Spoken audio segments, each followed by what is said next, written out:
Rodgers 2 weeks ago at the line of scrimmage. Joy Taylor is joining me. Joy, how are you?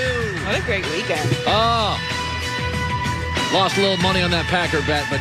Well, you know how that's why they call it gambling. It's not an ATM machine, it's gambling. We thought the Chiefs-Packers was going to be the best matchup, but... It's pretty good, too. This is pretty good. Pretty good. So, let's start with this. Only one of the four quarterbacks was bound to get criticized if he lost. What do I mean by that? Well, if Patrick Mahomes lost, he just got out of concussion protocol. He had an injured foot, and we know he's great. He won the Super Bowl last year. We wouldn't beat up on him. If Josh Allen lost, he's a kid. He's never been in a game like this. If Tom Brady lost, well, he is 43 playing at Lambeau. Aaron Rodgers was bound to get a little more heat for losing. He was at home. He had the young, progressive head coach. He was favored, and he had the healthier roster. So now, who do we blame? It can't be Aaron. Let's blame the defense for the Packers. Oh, wait. They had 3 second-half interceptions. Let's blame the drop passes. Yeah, except Brady had 5 of those, too. Let's blame the head coach. 26-6 Matt LaFleur's a bum suddenly, huh? Not a single Packer fan in America before the kickoff who would have argued Bruce Arians is better than Matt LaFleur. I don't have to love the call, but slow down on Matt LaFleur can't coach. Let's not slow down on facts. The defense held Tom Brady to 19 first downs. It was there for the taking. He made 3 second-half mistakes. And yet Tom Brady this morning has the same number of NFC championships as Aaron Rodgers. Fact. Last 15 playoff games for Aaron Rodgers. 7 wins and 8 losses. He gets credit for all the wins annually. And never any of the blame. All I know is this. Brady wins those games a lot. And Aaron loses those games a lot. It was there for the taking. At home, favored, younger, progressive coach, healthier roster. Green Bay scored a touchdown, 28-23. Tom throws a pick. Aaron gets it back. Here we go. 3 and out. -5 yards and punt. Okay. Tom Brady gets the ball, throws another pick.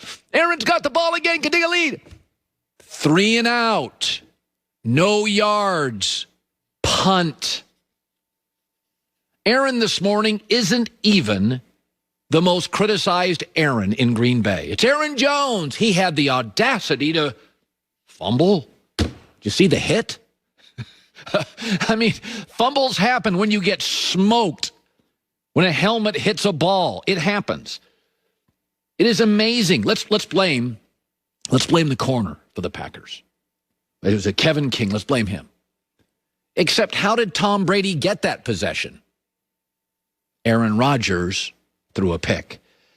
Aaron Rodgers in the red zone yesterday, just Aaron Rodgers, was not good. He was 2 for 9. He forced it to Devontae Adams, who he was 1 for 7 with in the red zone. That's on Aaron, not the play calls. Oh, by the way, he had an opportunity to run that football in. He did it against the Rams. You saw the play. It was right there, and he chose to air it out. That was an opportunity. There it is. It's yours. Who we going to blame now? This morning, Aaron Rodgers has the same NFC championship record as Donovan McNabb. Folks, it was there for the taking. Brady threw 3 second-half picks. Tampa only had 19 first downs. Vita Vea was on limited snaps. Both the safeties for Tampa were out. Multiple drop passes. Antonio Brown didn't play. If you look at the box score this morning, you're mystified how Tampa won. 19 first downs, only 25 minutes time of possession, 3 interceptions for Tom Brady, all in the second half. All I know is Tom wins these games a lot, and Aaron loses them a lot. You become your quarterback. There's a reason Green Bay is the anti-Chiefs. Green Bay fell behind and got tight. Aaron got snippy. They're the anti-Chiefs. The Chiefs are loose and fun and risk-taking and joyful.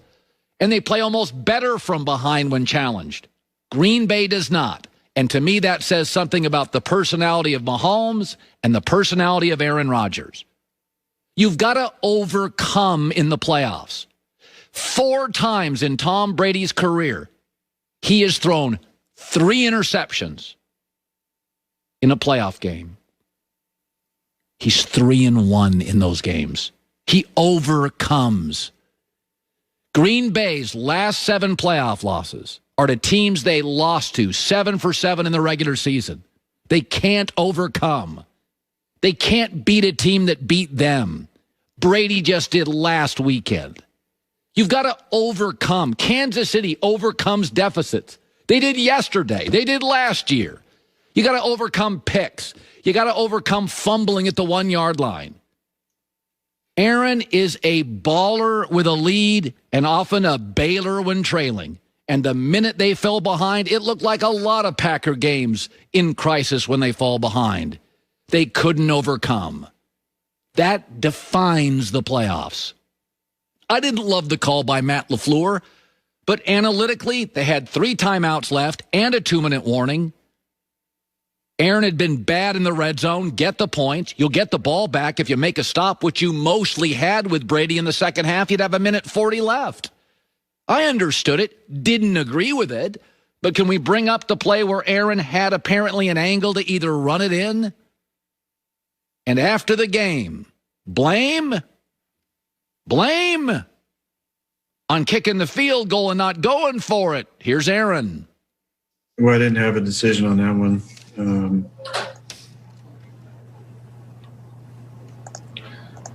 Yeah, that wasn't my decision, but I understand the thinking above 2 minutes with all of our timeouts, but yeah, that wasn't my decision. He just wants to make sure you know it wasn't his decision. I'm not saying he deserves all of the blame, but 7-8 in the last 15 playoff games. He damn well deserves some. Let's talk Chiefs. Hey, welcome back. The Herd is coming up next right here on FS1. So let's head over, check in with Colin. Colin, what a weekend. What are you starting with? Aaron Rodgers, last 15 playoff games, 7 wins and 8 losses. We know he gets credit for all the wins.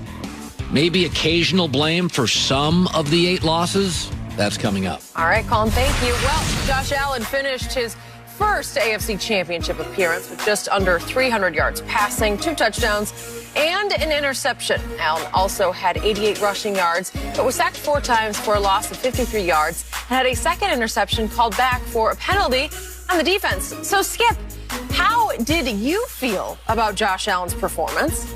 Look, Josh Allen had a breakout season I did not see coming, but I'm sorry, I still don't fully buy in. He's a big man who's a very good athlete for his size. He has a huge arm, but I still don't see the feel for playing the position. I don't see the poise under fire. I don't trust the consistent accuracy. I still think he has a little bit of Carson Wentz in him. Not a lot, but a little bit that I don't trust.